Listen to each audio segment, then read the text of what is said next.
Hello दोस्तों, स्वागत है आपका अपने YouTube channel Gyanpur study point में। आज की इस वीडियो में हमारा टॉपिक है एमएसडी सिस्टम अर्थात मैग्नेटो हाइड्रोडायनेमिक सिस्टम, जिसे हम एमएसडी पावर प्लांट भी बोलते हैं या फिर इसे हम मैग्नेटो हाइड्रोडायनेमिक जनरेटर भी बोल सकते हैं। आज की इस वीडियो में हम पढ़ेंगे एमएसडी पावर प्लांट क्या होता है, इसके वर्किंग क्या है, इसके कंस्ट्रक्शन क्या है तथा इसके एडवांटेज डिसएडवांटेज पढ़ेंगे, इसके टाइप्स पढ़ेंगे तथा इसके एप्लीकेशंस को भी पढ़ेंगे। तो चलिए दोस्तों, बिना देरी के वीडियो को स्टार्ट करते हैं। सबसे पहले हम देखेंगे एमएसडी होता क्या है। वहीं अगर बेसिकली हम बात करें एमएसडी क्या होता है, तो एमएसडी एक प्रकार का जनरेटर है अर्थात डिवाइस है जिसकी सहायता से हम किसी फ्यूल की थर्मल एनर्जी को डायरेक्ट इलेक्ट्रिकल एनर्जी में चेंज कर सकते हैं। ये जो हमारा एमएसडी है ये फैराडे के इलेक्ट्रोमैग्नेटिक इंडक्शन के सिद्धांत पर कार्य करता है। तो चलिए देखते हैं दोस्तों क्या लिखा है इस बोर्ड पे। Magneto hydrodynamic generator is a device which converts the thermal energy of fuel directly into the electrical energy। Magneto hydrodynamic generator एक ऐसी डिवाइस है जिसकी सहायता से हम किसी फ्यूल की थर्मल एनर्जी अर्थात ऊष्मीय ऊर्जा को हम डायरेक्ट इलेक्ट्रिकल एनर्जी में चेंज कर सकते हैं।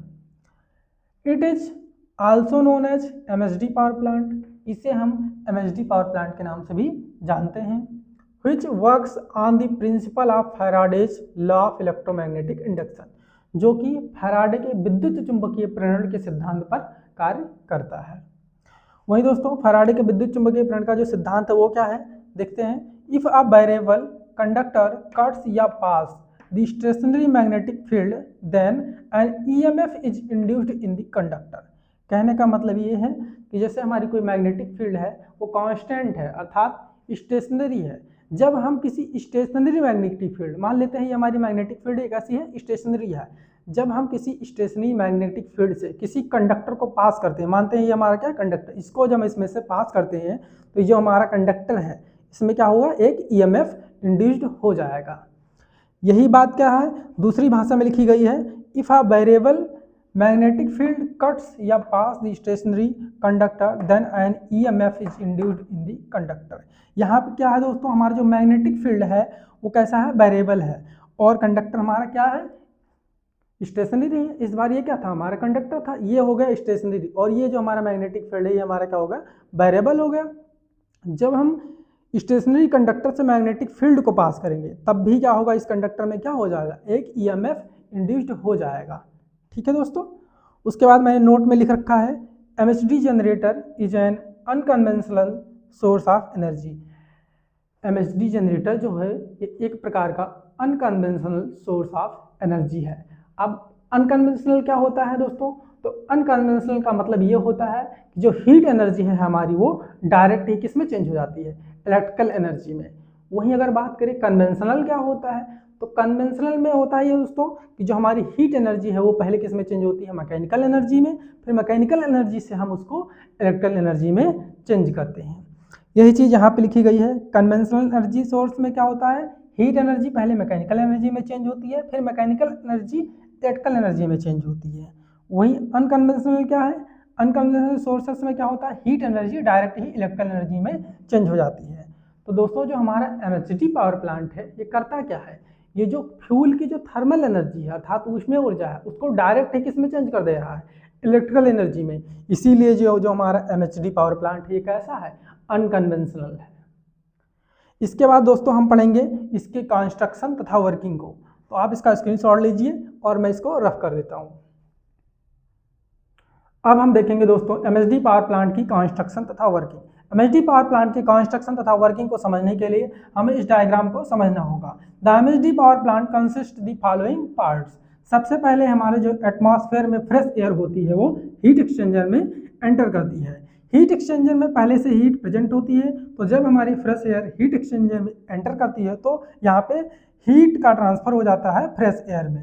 हीट एक्सचेंजर में जो हीट होती है वो फ्रेश एयर में ट्रांसफर हो जाती है। उसके बाद जो हमारी फ्रेश एयर होती है वो हीट होकर के बाहर निकलती है। यहाँ से हॉट एयर निकलती है, उसको हम रिक्वायर्ड प्रेशर के हिसाब से कंप्रेसर के द्वारा कंप्रेस कर लेते हैं। यहाँ से हॉट एयर को कंप्रेस करके कंबस्टन चैम्बर में फ्यूल के साथ भेज दिया जाता है। इधर से हमारी कंप्रेस्ड एयर आई और यहाँ से हमने फ्यूल को कंबस्टन चैम्बर में डाल दिया। तो कंबस्टन चैम्बर का जो टेम्परेचर होता है दोस्तों बहुत ही ज़्यादा हाई होता है। तो हाई टेम्परेचर के प्रेजेंट में हाई टेम्परेचर के प्रेजेंस में जब कंप्रेस्ड एयर और फ्यूल आपस में मिक्स होते हैं तो ये आयोनाइज्ड हो जाते हैं। आयोनाइज्ड होकर के क्या बनाते हैं, या कह सकते हैं कि प्लाज्मा क्रिएट करते हैं। तो यहाँ पे जो हमारी एयर आयोनाइज्ड हुई है, एयर जो हमारी है आयोनाइज्ड होने के बाद एक कंडक्टर की तरह बिहेव करने लगती है। उस आयोनाइज्ड एयर को एक्सपेंशन नोजल की सहायता से क्या करते हैं, एमएसडी सेक्शन में भेज देते हैं। इस वाले पार्ट को हम बोलते हैं एमएसडी सेक्शन। एमएसडी सेक्शन के अपर तथा लोअर पोर्शन में इलेक्ट्रोड मैग्नेट रखे होते हैं, जिसके कारण यहाँ पे स्टेशनरी मैग्नेटिक फील्ड जनरेट होता है। ये जो हमारी वर्टिकल लाइंस है ये स्टेशनरी मैग्नेटिक फील्ड को डिनोट कर रही हैं। यहाँ पे स्टेशनरी मैग्नेटिक फील्ड इसलिए जनरेट हो रहा है क्योंकि हमने जो मैग्नेट यहाँ पे इस्तेमाल किया है वो कैसे हैं, परमानेंट मैग्नेट है। ठीक है दोस्तों, उसके बाद जब यहाँ पे स्टेशनरी मैग्नेटिक फील्ड जनरेट हो गया और यहाँ से जो हमारी आयोनाइज्ड एयर निकली थी वो कैसे बिहेव कर रही है, कंडक्टर की तरह बिहेव कर रही है। तो हमने पढ़ा है कि जब कोई वेरिएबल कंडक्टर किसी स्टेशनरी मैग्नेटिक फील्ड को कट करता है या फिर उससे पास होता है तो वहाँ पे एक वोल्टेज इंड्यूस्ड हो जाता है और इलेक्ट्रिसिटी जनरेट हो जाती है। तो जब यहाँ से हमारी आयोनाइज्ड एयर जो कि कंडक्टर की तरह बिहेव कर रही है, वेरिएबल कंडक्टर की तरह बिहेव कर रही है, वो स्टेशनरी मैग्नेटिक फील्ड इसको कट करेगी तो यहाँ पे एक ईएमएफ इंड्यूस्ड होगा और इलेक्ट्रिसिटी हमें मिल जाएगी। उसके बाद दोस्तों यहाँ से जो गैस जा रही है, हॉट एयर निकल रही है, उसका टेम्परेचर बहुत ही ज़्यादा हाई टेम्परेचर है, तो उसको हम बर्बाद नहीं करेंगे, वेस्ट नहीं करेंगे, उसको हम एक पाइप की सहायता से फिर से हीट एक्सचेंजर में एंटर करवा देंगे, जिससे कि हमारा जो सिस्टम है उसकी इफिशियंसी बढ़ जाए। तो यहाँ से एग्जॉस्ट गैस निकली, उसको हमने हीट एक्सचेंजर में डाल दिया, तो यहाँ पे एग्जॉस्ट गैस और फ्रेश एयर आपस में हीट एक्सचेंज कर लेंगे। कहने का मतलब है यहाँ से जो एग्जॉस्ट गैस निकली वो हीट एक्सचेंजर में आई और फ्रेश एयर एटमॉस्फेयर आई थी, हॉट गैस यहाँ से जो एग्जॉस्ट गैस आई उसकी जो हीट है उसकी हीट को फ्रेश एयर ने क्या कर लिया, ले लिया, और फिर यही प्रोसेस दोस्तों कंटिन्यू चलता रहता है। यही बातें जो मैंने आपको समझाई है इधर बोर्ड में लिख रखा है, चलिए आराम से समझते हैं। In starting the fresh air from the atmosphere enters in the heat exchanger. शुरुआत में एटमॉस्फेयर से फ्रेश एयर हीट एक्सचेंजर में एंटर करती है। The heat which is already present in the heat exchanger, heat जो कि हीट एक्सचेंजर में पहले से उपस्थित होती है, ट्रांसफर टू द एयर, वो फ्रेश एयर में ट्रांसफर हो जाती है। Then the heated air compressed at a required pressure through a compressor and send into the combustion chamber. तब उस हीटेड एयर को तब उस हीटेड एयर को रिक्वायर्ड प्रेशर के अकॉर्डिंग कंप्रेसर की सहायता से कंप्रेस करके कंबस्टन चैम्बर में फ्यूल के साथ भेज दिया जाता है। ठीक है, in combustion chamber compressed air and fuel mixed together in presence of high temperature. Combustion chamber के अंदर जो कंप्रेस्ड एयर है और फ्यूल है ये आपस में हाई टेम्परेचर की उपस्थिति में क्या होते हैं, मिक्स हो जाते हैं। देन तब क्या होता है, then the compressed air and fuel ionised due to the high temperature. तब उस हाई टेम्परेचर के कारण यहाँ पे जब कंप्रेस्ड एयर और फ्यूल हाई टेम्परेचर की उपस्थिति में मिक्स होते हैं तो उस हाई टेम्परेचर के कारण क्या होता है, सो प्लाज्मा क्रिएट्स हो जाते हैं। When the air ionized then it behaves like a conductor। यहाँ पे जब हमारी एयर क्या होती है, आयोनाइज्ड हो जाती है तो एक कंडक्टर की तरह बिहेव करने लगती है। And send to the MSD section through a nozzle pipe. उस आयोनाइज्ड एयर को एक नोजल पाइप की सहायता से एमएसडी सेक्शन में भेज दिया जाता है। ठीक है दोस्तों, उसके बाद है in MSD section and electrode magnet is placed at upper and lower portion. MSD section के अपर तथा लोअर पोर्शन में एक इलेक्ट्रोड मैग्नेट रखा होता है। ठीक, due to which a stationary या फिर constant magnetic field is produced, जिसके कारण क्या होता है, एक स्टेशनरी मैग्नेटिक फील्ड प्रोड्यूस्ड हो जाता है, जो कि मैंने वर्टिकल लाइन से दिखा रखा है। When the ionized air cuts this stationary magnetic field, जब हमारी जो एक्सपेंशन नोजल की सहायता से जो आयोनाइज्ड एयर जा रही है जब उस स्टेशनरी मैग्नेटिक फील्ड को कट करती है तब क्या होता है, देन द ईएमएफ इंड्यूस्ड, तब एक ईएमएफ इंड्यूस्ड प्रोड्यूस हो जाता है due to relative motion between the ionised air and stationary magnetic field. अर्थात जब हमारा जो कंडक्टर की तरह जो हमारी आयोनाइज्ड एयर बिहेव कर रही है उसके और स्टेशनरी मैग्नेटिक फील्ड के मध्य जो रिलेटिव मोशन है उसके कारण एक ईएमएफ इंड्यूस्ड हो जाता है।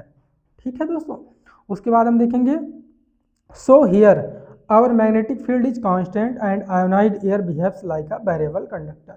यहाँ पे क्या है, जो हमारा मैग्नेटिक फील्ड है वो स्टेशनरी है अर्थात कांस्टेंट है, और जो हमारे आयोनाइज्ड एयर है वो एक कंडक्टर की तरह बिहेव करती है। By which the voltage induce, जिसके कारण एक वोल्टेज प्रोड्यूस हो जाता है, एंड इलेक्ट्रिसिटी प्रोड्यूसेस, और एक हमें इलेक्ट्रिकल एनर्जी मिल जाती है। The remaining hot air is again send to the heat exchanger, जो बची हुई हॉट एयर है उसको अगेन हीट एक्सचेंजर में भेज दिया जाता है, and exhaust gas exchanges his heat in fresh air. अर्थात कहने का मतलब है कि द रिमेनिंग हॉट एयर, यहाँ पे जो हमारी रिमेनिंग हॉट एयर है उसको पुनः हीट एक्सचेंजर में भेज दिया जाता है। अर्थात रिमेनिंग हॉट एयर का मतलब एग्जॉस्ट गैसेज, तो यहाँ से हमारी जो आयोनाइज्ड एयर बची है उसको हम हीट एक्सचेंजर में लाएंगे जिसका टेम्परेचर ज़्यादा है, फिर यहाँ से फ्रेश एयर आएगी, इस हॉट एयर का टेम्परेचर को फ्रेश एयर आपस में क्या कर लेगी, ट्रांसफर कर लेगी। तो दोस्तों ये रहा हमारा एमएसडी पावर प्लांट का कंस्ट्रक्शन तथा वर्किंग। अब हम इसके बाद देखेंगे इसके टाइप्स को। अब हम देखेंगे दोस्तों एमएसडी सिस्टम के टाइप्स। सबसे पहले हम देखेंगे in MSD generator both AC and DC power can be generated by using inverter and rectifier according to the need. MSD system की सहायता से हम दोनों एसी और डीसी करंट को जनरेट कर सकते हैं अपने अपने ज़रूरत के अकॉर्डिंग, इन्वर्टर और रेक्टिफायर का यूज करके। आगे there are two types of MSD generator. MSD generator two types के होते हैं। पहला है ओपन साइकिल एमएसडी सिस्टम, दूसरा है क्लोज्ड साइकिल एमएसडी सिस्टम। सबसे पहले हम बात करते हैं ओपन साइकिल एमएसडी सिस्टम की। In open cycle MSD system working fluid flow only once after generation of electricity, working fluid released in the atmosphere. Open cycle MSD system में जो हमारा वर्किंग फ्लूइड है वो एक ही बार फ्लो करता है। Electricity generate होने के बाद उस वर्किंग फ्लूइड को क्या कर दिया जाता है, एटमॉस्फेयर में रिलीज कर दिया जाता है। वहीं closed loop cycle MSD system में, in closed loop MSD system working fluid is recycled, helium and argon is used as working fluid. Closed loop MSD system में इलेक्ट्रिसिटी जनरेट होने के बाद जो हमारा वर्किंग फ्लूइड बचता है उसको फिर से क्या कर दिया जाता है, रिसाइकल कर दिया जाता है। अर्थात इसमें कोई भी अपशिष्ट नहीं बचता है। वर्किंग फ्लूइड के रूप में हीलियम और आर्गन जैसी नोबल गैसेस का यूज किया जाता है। तो ये रहा दोस्तों हमारा एमएसडी सिस्टम के टाइप्स। इसके बाद हम देखेंगे इसके कुछ एडवांटेज और एप्लीकेशन। तो अब हम देखेंगे दोस्तों एमएसडी जनरेटर के कुछ एप्लीकेशन तथा कुछ एडवांटेज। सबसे पहले हम इसके एडवांटेज देखेंगे। Large amount of power can be produced. MSD generator की सहायता से अधिक मात्रा में पावर को जनरेट किया जा सकता है। ये मोर रिलायबल होता है। लो मेंटेनेंस कॉस्ट, इसका जो मेंटेनेंस कॉस्ट है वो भी काफ़ी कम आता है। Closed loop cycle system is pollution free. MSD system में जो क्लोज लूप साइकिल सिस्टम होता है वो पोल्यूशन फ्री होता है। Ability to reach full power as soon as start. MSD system में ये एबिलिटी होती है कि जैसे ही स्टार्ट होता है अपने मैक्सिमम पावर लेवल पे पहुंच जाता है। Small size and no moving parts are used. MSD generator का जो साइज होता है वो स्मॉल होता है और इसमें कोई भी मूविंग पार्ट का यूज नहीं किया जाता है। Conversion efficiency is higher than the steam plant. MSD plant का जो कन्वर्जन इफिशियंसी है वो लगभग 50% ज़्यादा होता है स्टीम प्लांट से। अब हम देखेंगे एमएसडी जनरेटर के कुछ application. For driving submarine aircraft, MSD generator का उपयोग सबमरीन और एयरक्राफ्ट को चलाने के लिए किया जाता है। For hypersonic wind tunnel experiment, hypersonic wind tunnel experiment करने के लिए भी एमएसडी जनरेटर का यूज किया जाता है। Used in defence system, defence system में भी एमएसडी जनरेटर का यूज होता है। Power generation for domestic applications, घरों में डोमेस्टिक एप्लीकेशंस के लिए भी एमएसडी जनरेटर का यूज किया जाता है। तो यहाँ पर दोस्तों हमारा एमएसडी जनरेटर का टॉपिक कंप्लीट होता है। उम्मीद करता हूँ आपको वीडियो पसंद आई हो। अगर आपको वीडियो पसंद आए हो चैनल को सब्सक्राइब करके वीडियो को लाइक जरूर करें। धन्यवाद।